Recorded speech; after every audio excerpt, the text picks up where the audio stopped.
Selamat pagi Ibu. Ya, selamat pagi. Ibu, izin kami dari mahasiswa PPG Prajabatan Bidang Matematika Sambung Mangkurat gelombang 2 tahun 2023. Perkenalkan, nama saya Yulia Mahroti. Dan saya Rosari.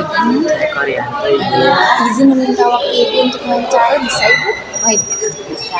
Nah, ini wawancara tentang mata kuliah desain thinking Ibu. Oh, desain thinking. Iya, desain thinking, di mana tujuan wawancara ini untuk mengetahui peluang dan tantangan dalam penerapan desain thinking di dalam proses pembelajaran Ibu. Nah, sebelumnya Ibu bisa perkenalan diri dulu. Perkenalkan, nama Ibu Meta. Ibu mengajar matematika di sini sudah mulai tahun 2009 sampai dengan sekarang. Terus pada tahun ajaran baru ini Ibu mengajar matematika wajib di kelas 12 dan di kelas 10. Kelas 12 dan 10 Iya. ya, Bu? Kalau boleh tahu berapa kelas Ibu yang sekarang Ibu angkat? 6 kelas. 6 kelas. 5 kelas di kelas 12, 1 kelas di kelas 10. Matematika wajib. Matematika wajib. Ibu, sebelumnya mengapa sih Ibu memilih untuk menjadi pengajar, kalau boleh tahu? Kan Ibu udah lama nih ngajar di sini, kenapa ya Bu? Awalnya kan kita ini perempuan ya lah. Perempuan itu menurut Ibu pekerjaan yang paling cocok di awal Ibu ingin menjadi apa, itu adalah guru.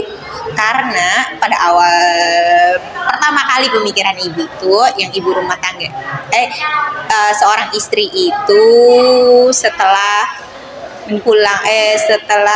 kalau jadi guru itu kan waktunya tidak habis di sekolah full, anggapan ibu dari awal tuh. Jadi setengah hari kita bisa berkarir, separuh harinya kita bisa mengurus anak-anak di rumah. Jadi pekerjaan yang masuk akal menurut ibu saat itu adalah jadi guru. Jadi Ibu milih jadi pengajar. Dan juga kita bisa mendapatkan amal jariah. Kalau menurut ibu, berbeda halnya dengan sekarang, ternyata peraturan pemerintah menerapkan full day.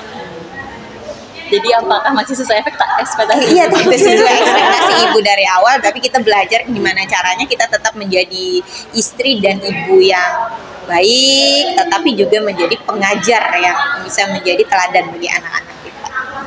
Ibu, berdasarkan pengalaman Ibu selama mengajar, metode apa saja sih Bu yang sudah Ibu terapkan selama di pembelajaran di kelas Ibu? Kalau metode itu, kalau dulu kan ceramah ya, tapi sekarang kan berdasarkan kemajuan zaman, jangan lagi ceramah. Jadi kita harus berpusat pada siswa. Kadang kita menggunakan media sebagai alat bantu kita mengajar. Bisa juga menggunakan metode diskusi, tanya jawab, dan lain-lain lah. Banyak ya Ibu ya, berupa permainan juga pernah? Oh iya, permainan bisa. Cuman ini, kalau permainan ini kadang kita, anak-anak tuh pengennya bermain lah. Tetapi kita yang menyiapkan bahan atau waktu untuk bermain itu yang sering tidak cukup. Karena pasti permainan memakan banyak waktu ya Bu? Makan banyak waktu. Selama Ibu menerapkan metode yang sudah Ibu sebutkan, apa saja sih Bu kendala yang sering Ibu alami? Kendala yang sering ibu alami, satu, waktu yang tidak cukup, sarana prasarana ini misalnya kita mau main game apa, kita harus punya alat-alatnya dulu kan. Kalau memang bisa kita sediakan di H-1 ya tidak jadi masalah, tetapi kalau tidak bisa, misalnya kita harus mencari LCD atau terkadang ibu mau pakai media elektronik misalnya, teknologi nih lah, kadang LCD atau apa itu bisa nggak bisa dipakai pada saat tiba-tiba, jadi di luar ekspektasi atau di kelas tersebut jelek. Nah itu ada kendalanya, kendala di luar ya, di luar ekspektasi. Nah Bu, tadi kan tujuan wawancara kita tadi tentang mengetahui tantangan tentang design thinking. Tapi sebelumnya apakah Ibu sudah mengetahui tentang design thinking tersebut? Design thinking, yang Ibu tahu design thinking itu secara harfiahnya aja ya, jadi kita harus memikirkan desain pembelajaran yang akan kita ajarkan ya. Yang Ibu lakukan saat ini sebelum Ibu masuk mengajar di awal tahun ajaran baru, kita memberikan asesmen diagnostik ya. Asesmen diagnostik ini ada dua, ada kognitif, ada non kognitif.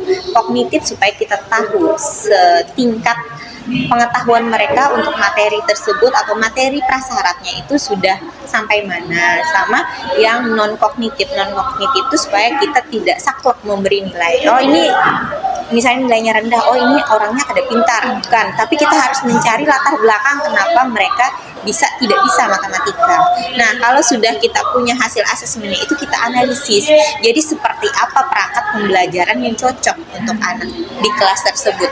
Misalnya kita biasanya Ibu di non kognitif itu bertanya apakah mereka itu punya HP, gadget yang punya jaringan internet yang cukup untuk bisa mengakses. Kalau mereka sekelasan bilang ada, maka kita bisa menggunakan teknologi ya kan, aplikasi apa aja. Tapi kalau ternyata di sana itu ada beberapa orang yang tidak punya handphone atau apa, maka kita harus memikirkan cara apa, alternatif apa perangkat pembelajaran kita yang bisa digunakan maksimal oleh anak-anak. Itu yang selama ini design thinking yang Ibu pahami. Baik, mungkin secara lebih afdal izinkan kami juga Ibu menjelaskan makna desain thinking yang berdasarkan kita pahami selama proses kuliah. Silahkan dulu dari Mas Ali. Yang kami pahami selama perkuliahan pula, desain thinking itu adalah cara berpikir dan bekerja yang melibatkan sekumpulan metode secara langsung untuk menyelesaikan permasalahan yang kompleks dengan cara kreatif dan praktis. Nah, bagi guru sendiri ini, Bu, desain thinking ini juga melatih kita untuk berkolaborasi. Sepertinya kita dengan study, kemudian membangun tingkat kreativitas.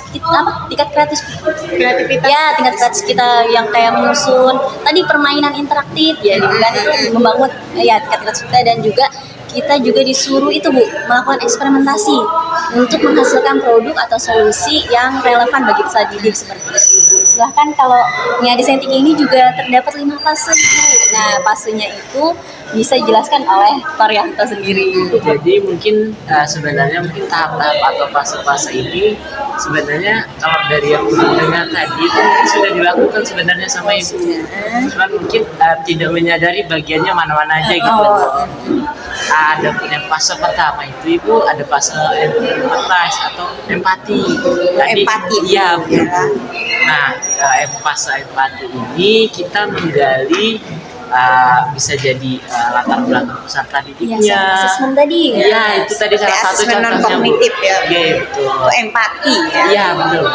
Jadi fase empati untuk yang pertama ini. Kemudian baru ke fase selanjutnya, fase divide. Nah, di situ sudah mulai merancang nanti proses pembelajaran seperti apa kira-kira yang cocok.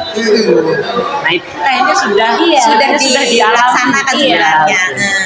Nah, kemudian setelah itu baru nanti ke fase ide atau ide. Jadi kayak dari rancangan pembelajaran ini apa aja modul atau media atau perangkat aja yang mau digunakan. Ini sudah juga sebenarnya dilewati tahapan Tadi kan ya, misalnya banyak anak-anak yang tidak punya HP Ibu melakukan media lain. Berarti tidak bisa menggunakan media handphone, gadget. Jadi setelah fase ide tadi baru ke fase prototype atau tes. Nah, fase prototype ini baru ke pelaksanaan uji coba dari rancangan kita tadi. Ya, dan juga medianya atau alat peraganya. Jadi seperti itu Ibu tahapannya. Tahapan design thinking itu ya, ada kayak sintaknya ya. Ada sintaknya, tapi Bu, sintaknya ini tidak harus berurutan. Oh, tidak harus berurutan. Oh, tidak hierarki. Menyesuaikan kondisi di kelas dan Oh, kondisi yang juga penting semuanya itu terpenuhi. karena kan memang ada alur-alurnya juga kan Bu, kalau terlewatkan juga kurang afdol juga desain thinkingnya. Jadi sebenarnya kalaunya yang Ibu jelaskan tadi yang pernah Ibu laksanakan di kelas itu sebenarnya sudah ya, Sudah memuat, Ibu. Iya, Cuma kan Ibu belum tidak tahu bahwa mendapatkan itu informasinya. desain thinking. Nah Ibu, setelah mendengar hasil diskusi kita, apakah menurut Ibu desain thinking ini menarik bagi Ibu sendiri? Oh, menurut Ibu perlulah untuk membuat perangkat pembelajaran kita harus menggunakan desain thinking ini. Nggak mungkin kita asal ambil. Nih misalnya kita kalau tidak menggunakan tahap desain thinking ini ya, kita ambil dari Google atau apa terus kita terapkan, padahal kondisi karakter siswanya berbeda. Jadi tidak cocok. Jadi kita wajib, menurut pandangan Ibu, desain thinking itu penting. Iya, karena tadi menyesuaikan Dengan kondisi siswa di lingkungan sekolah Ibu. Kan ada juga nih pertanyaan, apakah Ibu sudah menerapkan? Tadi setelah penjelasan kan sudah kan menerapkan. Iya. Nah, bagaimana pengalaman Ibu selama menerapkan di kelas tersebut tadi Ibu? Pengalaman Ibu ya, kita tidak karena kelas ini beda-beda ya. Misalnya Ibu plan A di kelas ini punya plan nih, Ibu mau pakai game. Ibu rasa ini kelas ini mampu, tapi bisa jadi di kelas satunya dengan hasil analisis yang sama. Kadang kita kan analisisnya cuma berdasarkan rata-rata teratasnya berapa, maka kita ternyata beda. Kita kadang ada yang tidak sesuai ekspektasi kita itu sih. Dan tantangannya juga waktu, apalagi sekarang jadi guru itu kan tidak banyak tuntutan administrasi dan lain-lain. Ya tadi yang di luar juga sarana prasarana, misalnya di kelas A ini Ibu bisa misalnya di jam pertama Ibu tadi kan sudah mendesain tadi pembelajarannya, mungkin sama nih A sama B mau Ibu terapkan di A, tidak ada permasalahan, jalan nih, berhasil, tujuan tercapai. Di B ternyata di luar ekspektasi Ibu, jelek, Iya. otomatis tidak bisa digunakan. Otomatis Ibu harus punya plan lain yang gimana caranya tujuan pembelajaran tetap tercapai. Jadi kita tuh mendesain itu tidak juga satu aja, berarti kan kita harus punya plan-plan lain jika ini tidak bisa apa yang kita lakukan. Nah, itu Banyak solusi yang- iya, jadi kita tidak bisa punya satu desain ini pasti tercapai di A, di B, itu tidak bisa. Tetap disesuaikan kondisinya. Berarti kalau ini tidak bisa, berarti kita harus ada plan B yang kayak gimana, sekreatif kita. Jadi dibutuhkanlah kreatifan guru. Mengapa Ibu, kalau Ibu bilang tadi kita perlu merancang solusi A, B, dan C, mengapa itu penting menurut Ibu? Kenapa penting menerapkan desain thinking di proses pembelajaran Ibu? Plan A, plan B, plan C itu menurut Ibu termasuk design thinking Ibu, ya kan?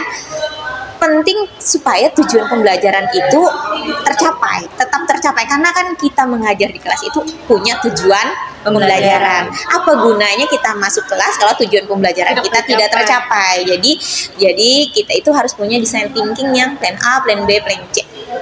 Kan kita tidak tahu apa yang terjadi. Harapan kita dengan desain A itu berhasil, tapi kan bisa jadi kondisi tidak memungkinkan, mati listrik atau apa. Jadi meminimalisir kendala, betul. Kalau sekali. tidak terlaksana plan A, Ibu ada sudah plan B.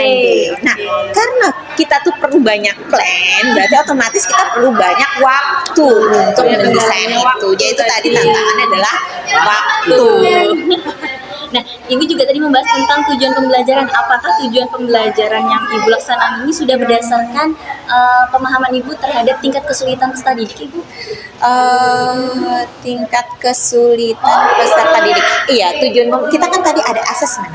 Asesmen diagnostik di awal. Jadi itu kita menyesuaikan dengan itu tujuan pembelajaran kita.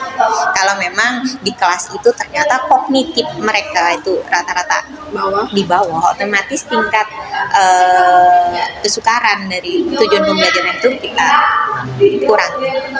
Sambil kita tingkatkan sedikit demi sedikit. Nggak bisa kita langsung ke C4 misalnya dengan kondisi anaknya misalnya. Jadi kita mulai dari C3 baru kita berangkat ke C4. Tapi bisa jadi di kelas lain mereka langsung C4. Karena tadi Ibu kognitif Iya, Itulah gunanya kita melaksanakan asesmen kognitif. Ibu, kalau dari Ibu sendiri, kalau penerapan design thinking yang melibatkan peserta didik itu selain kayak dari asesmen, terus berupa permainan, apakah ada lagi Ibu yang berdasarkan pemahaman Ibu yang melibatkan peserta didik dalam penerapan design thinking? Kak, design thinking ini kan kita merencanakan Iya, dulu betul. ya. Jadi selain tadi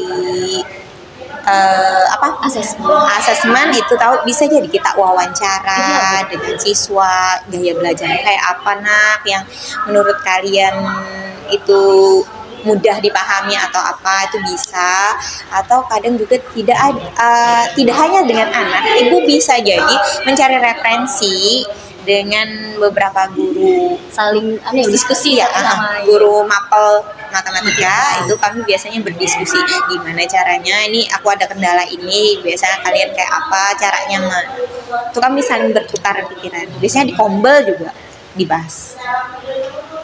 Apakah Kombel itu juga sebagai bentuk evaluasi dari hasil penerapan desain thinking itu, atau ada hal lagi untuk cara ibu mengevaluasi diri gitu? Biasanya di kombel itu kita bisa menyampaikan apa aja praktik baik yang pernah kita lakukan di kelas. Kalau memang ada tantangan atau hambatan, itu bisa disampaikan di kombel. Nanti itu kadang diberikan solusinya oleh teman-teman. Kayak saling memberikan saran. Saling memberikan masukan, Kak. Seperti itu. Selain dari Kombel, Ibu apakah MGMP? MGMP? Nah, dulu MGMP ini ada dua, eksternal sama internal. Eksternal itu berarti sekota Banjarmasin, ibu ikut MGMP kota, terus masuk ke dalam ini internal, yaitu sesama guru matematika. Tapi yang khusus wilayah SMA ini ya Bu ya? Iya, jadi SMA 5 ini. Misalnya ada 8 guru, jadi 8 guru itu biasanya kami berembuk permasalahan apa, atau kami mau mendesain pembelajaran. Ini kan kayak kelas 10, kami ada 6 orang guru mapel. Iya Bu. Jadi 6 guru yang pegang kelas 10 matematika. Otomatis kami harus ada kesepakatan supaya pembelajaran kami kan tidak harus sama kayak gitu.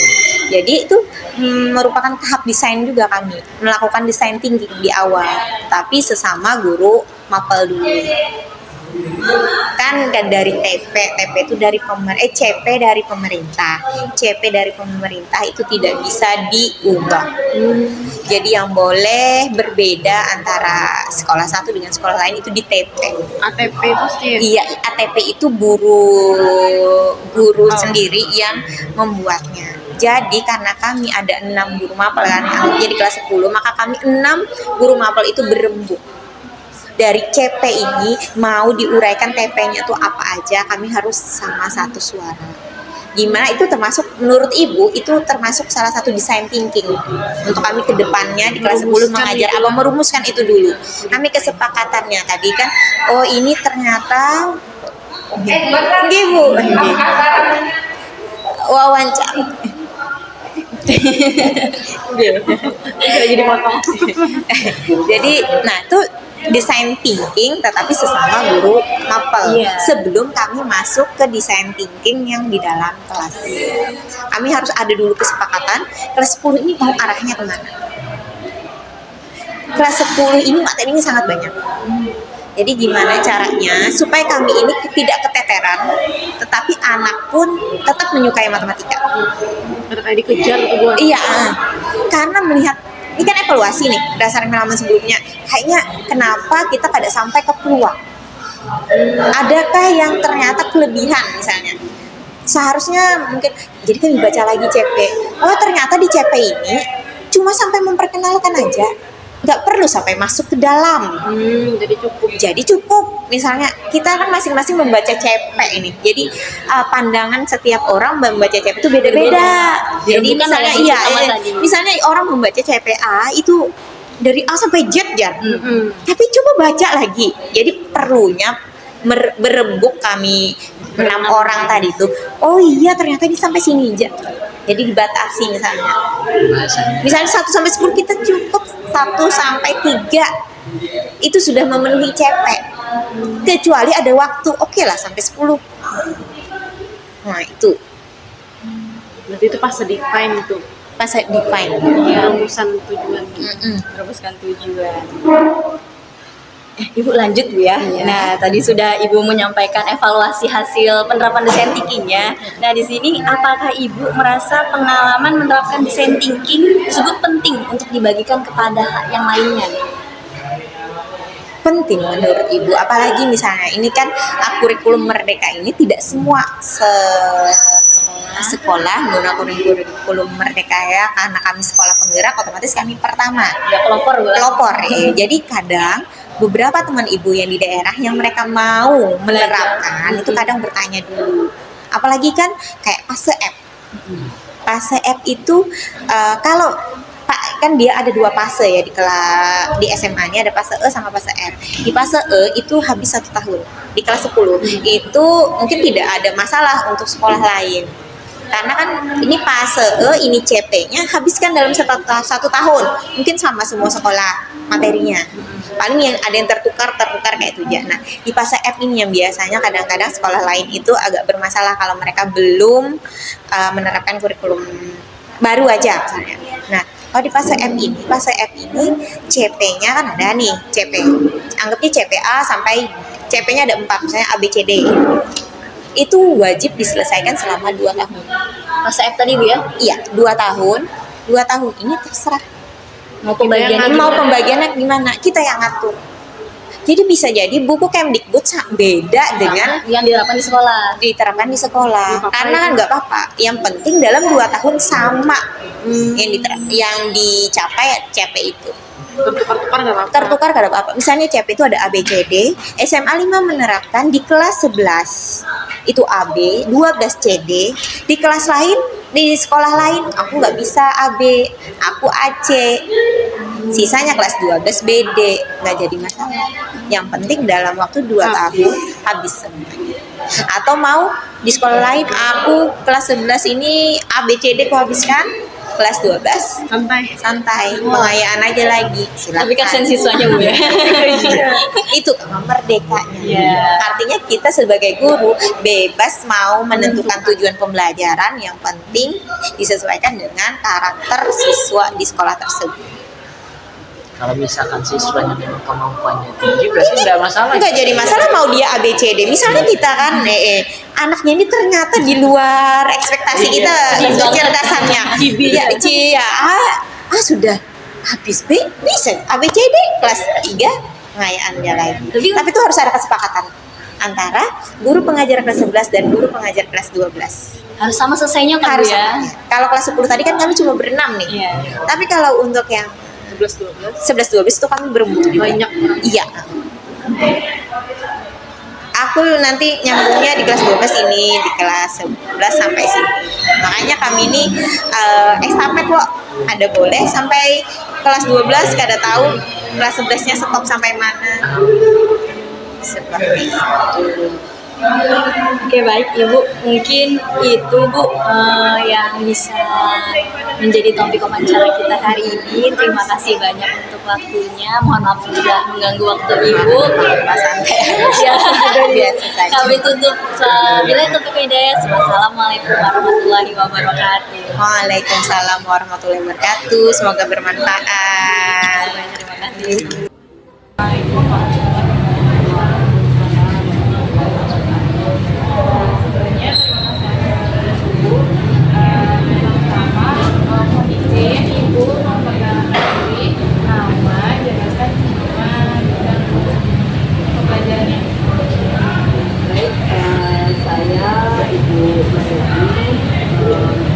Mengajar di SMA Negeri Banjarmasin sejak tahun 2002. Kemudian untuk tahun ini matematika kita lanjut fase F di kelas 12.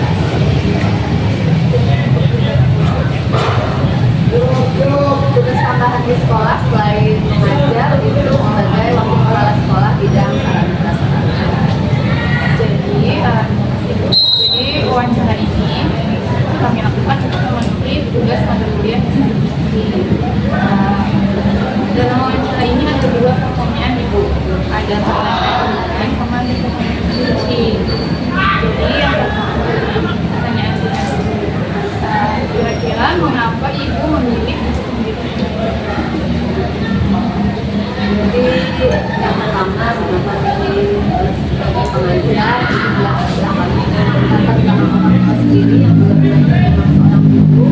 Jadi dari itu maka dari dulu yang alhamdulillah bisa tercapai dan waktu sekolah itu untuk selalu kita dapat yang namanya dulu kita karena memang dulu kita ini belajar matematika maka mencoba memilih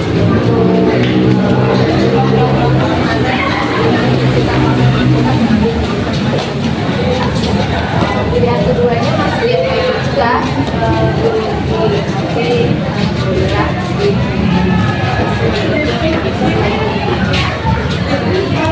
Lanjut ya Ibu, berdasarkan pengalaman Ibu, model pembelajaran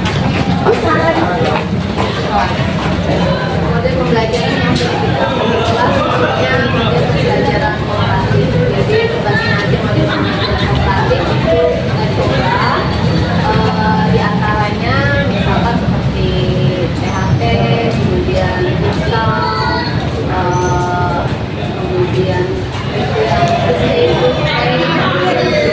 dan ada lagi berbagai lainnya, tapi itu kita mencobanya dulu sebelum diterapkan di Merdeka karena saat di Merdeka kita kan diarahkan untuk menggunakan yang PBL yang kita memungkinkan maka kita menggunakan PBL untuk yang sekarang sih sejak 8 kurikulum Merdeka di sekolah ini ya kita yang lalu ya, nah itu kita lebih sering menggunakan yang problem based.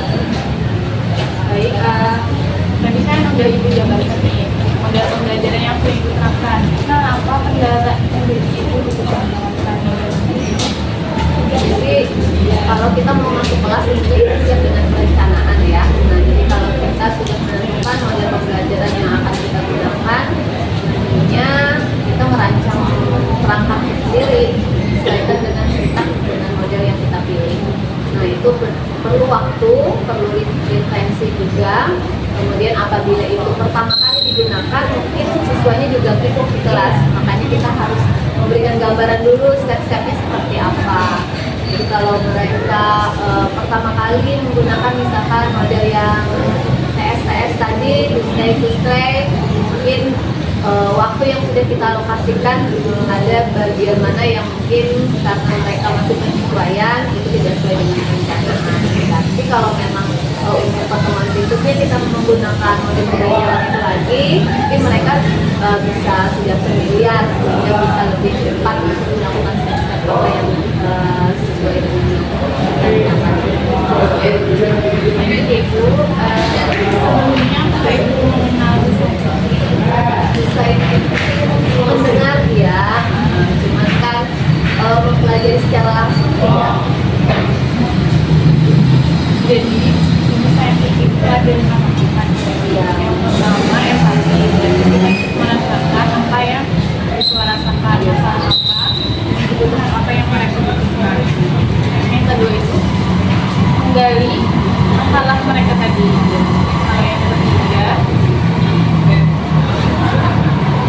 Kalau yang ketiga ide dan solusi.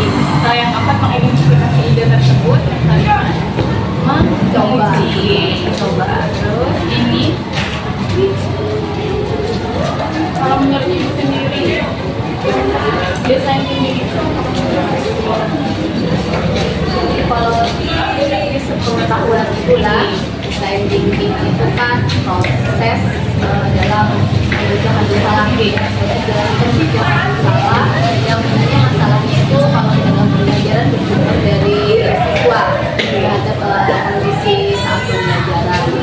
Di sini dalam masalah tersebut kita mencarikan solusi dan mencari solusi yang harapannya solusi ini efektif dan efisien dalam mencapai tujuan pembelajaran yang kita. Jadi kalau desain ini kalau bisa dilaksanakan mungkin secara spesifik dengan langkah yang tadi itu kan terhadap pembelajaran. Kalau memang sesuai dengan tahapan-tahapannya, tentunya pasti kita solusi yang dicari terhadap masalah itu bisa efektif di kelas. Kalau ibu sendiri mungkin tidak di awalnya tidak berpegang dengan 5 tahapan tadi ya, cuma secara umum saja. Tentunya dalam kelas itu selalu ada masalah. Setiap tahun ke tahun mungkin berbeda, tetapi permasalahan di tahun ini mungkin solusinya sudah kita antisipasi supaya kalau di tahun berikutnya itu sudah ada banyak alternatif solusi yang bisa kita gunakan dan kita tidak perlu juga menunggu sampai tahun berikutnya. Setiap pertemuan kadang juga ada permasalahan dan kita bisa evaluasi, kemudian ditindaklanjuti solusi yang seperti apa, kemudian dipraktekkan di kelas, dievaluasi lagi apakah sudah berhasil. Kalau memang maka kita modifikasi lagi. Yang di sini adalah modul ajar, karena senjata kita berperang di kelas itu kan tentunya modul kita. Apa yang kita mau rencanakan semuanya tuangkan di modul. Nah, berdasarkan 5 tahapan tadi, 5 tahapan yang saya berikan. Yang pertama tadi apa? Empati. Ya, empati. Empati berarti kan kita mengalami sendiri, ikut merasakan apa permasalahan siswa. Nah, tentunya itu bisa kita lakukan di awal. Di awal kita bisa memberikan tes diagnostik. Ada 2 kan, diagnostik, ada yang betul kognitif dan non kognitif. Kita lakukan yang pertama misalkan non kognitif. Kognitif di sini kita berarti mengidentifikasi nanti bagaimana kelompoknya, gaya-gayanya, anaknya, kondisi mereka seperti apa. Nah, itu kan jadi acuan kita juga. Permasalahan mereka gimana sih? Jadi tahapan yang pertama kita tadi, step yang pertama empati tadi ya. Kita merasakan, kita terus bagaimana mereka, minat mereka, kondisi mereka saat mau belajar matematika. Makanya kita mau observasi, identifikasi, pokoknya mengumpulkan data-data. Kemudian tahap kedua kita menggali informasi ya dari file tadi ya. Nah, kalau kita kumpulkan nih permasalahan itu seperti apa, kita buatkan rumusan masalah, kita cari akar masalahnya apa. Misalkan mereka minatnya rata-rata ini tidak dominan suka matematika ya. Nah, bagaimana kita menyiasati mereka? Kita kumpulkan permasalahan, misalkan mereka tidak cocok dari belajarnya dengan pembelajaran matematika sebelumnya. Mereka maunya seperti apa? Kita gali lagi gitu ya. Hasil yang kita dapatkan, kalau sudah kita hasilnya, kita evaluasi, ini kasih bisa dikomunikasikan kepada mereka bila memang kita masih mencari kaitannya dengan yang ini. Tadi kan mencari ide untuk solusi. Jadi solusi tidak bersumber dari kita sebagai guru saja, kita bisa komunikasikan lagi ke mereka. Kalian maunya seperti apa? Ada saran tidak? Yang enak buat belajar matematika itu seperti apa? Misalkan kita ada pengalaman, oh yang mata pelajaran lain itu seperti ini Bu, sering eskripsi, kita sepertinya kadang ngantuk setelah sambil mengerjakan mata pelajaran segala macam. Nah, itu kan ada solusi mereka atau produk yang dihasilkan pun tidak hanya presentasi, kemudian kemudian kita apa jadi mereka bisa mengumpulkan ide-ide. Jadi solusi tidak hanya berasal dari guru, tapi juga dari guru. Jadi sudah sampai tahapan misalkan ketiga ya. Tahapan keempat identifikasi solusinya lagi, kira-kira mana yang paling efektif. Iya betul. Nah, terus kalau kita berpikir yang dari sekian banyak solusi, berarti kan kita bisa mencoba, misalkan kita pikir yang efektif gitu kan. Nah, ini tidak bisa kita lakukan. Kalau kita tidak lakukan yang terakhir yang kelima itu mencoba ya, kita ujikan. Kalau memang hasilnya sudah efektif, berarti itu bisa dijadikan sebagai solusi. Tapi kalau ternyata masih kurang efektif, tadi kita sebelumnya sudah banyak kumpulan ide, kumpulan akan baik. Jadi tahapan-tahapan itu kalau memang dilaksanakan, ibu pikir akan menghasilkan solusi yang cepat dan efisien tadi. Terus yang terakhir, apakah ibu merasa pengalaman menerapkan insentif itu penting untuk diberikan? Jadi pengalaman melaksanakan tahapan-tahapan tersebut ya penting untuk dibagikan karena sudah merasakan manfaatnya seperti apa. Ya kan, kita tidak egois, kita menganggap apa yang sudah kita pilih, apa yang kita rencanakan ini yang terbaik, kan? Tapi ternyata saat kita melakukan mungkin masih banyak kekurangan-kekurangan. Masih kenapa saat kita merasa modul kita sudah bagus, tapi kenapa hasil dari evaluasi malah mungkin tidak sesuai dengan harapan kita. Sedangkan kita kan punya target sendiri, kalau sekian persen mencapai KKM, maka ya kalau hanya kurang dari 50% mencapai KKM, maka kita apa lagi? Mungkin juga paling minim berapa, maka harus ada pembelajaran ulang. Nah, ini jangan ragu melakukan pembelajaran ulang, berarti kan ada yang harus diperbaiki.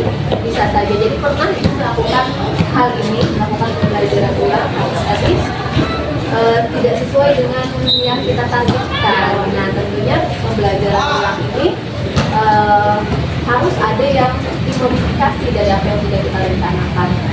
Ibu sebagai pengajar tentunya perlu juga bantuan rekan kerja, tanggung jawab. Jadi kita ada komunitas, ada komunitas belajar. Komunitas belajar itu ada yang lingkup besar, ada yang lingkup kecil. Lingkup kecil misalkan tanggung jawab sesama guru-guru matematika yang ada di SMA kita aja. Kadang kan juga ada komunitas yang lingkupnya guru matematika dengan beberapa pengajar di sekolah lain. Kemudian ada juga di sini komunitas belajar yang kumpul bareng-bareng untuk IPA, misalkan seperti itu. Karena kan kadang permasalahan kita di matematika, kita bisa mencontoh misalkan di fisika mereka mengatasinya kalau seperti itu apa yang dilakukan. Jadi kita juga bisa meniru. Jadi biasakan saja ATM, ya kan? Tahu ATM? Amati, tiru, modifikasi, ya seperti itu. Nah, jadi kalau kita di komunitas belajar itu kita bisa menyampaikan keluhan kita, kekurangan kita seperti ini, ada kendalanya, saran seperti apa. Banyak kepala pasti banyak saran, tukar pikiran.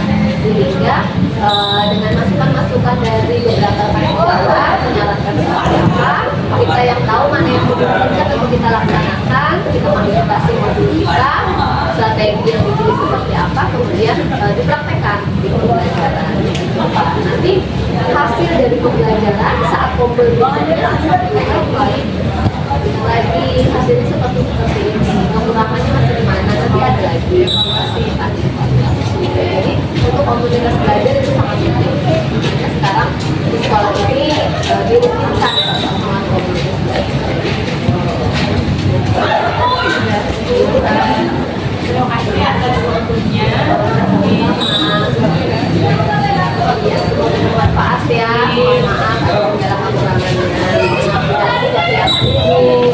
Oke, ya.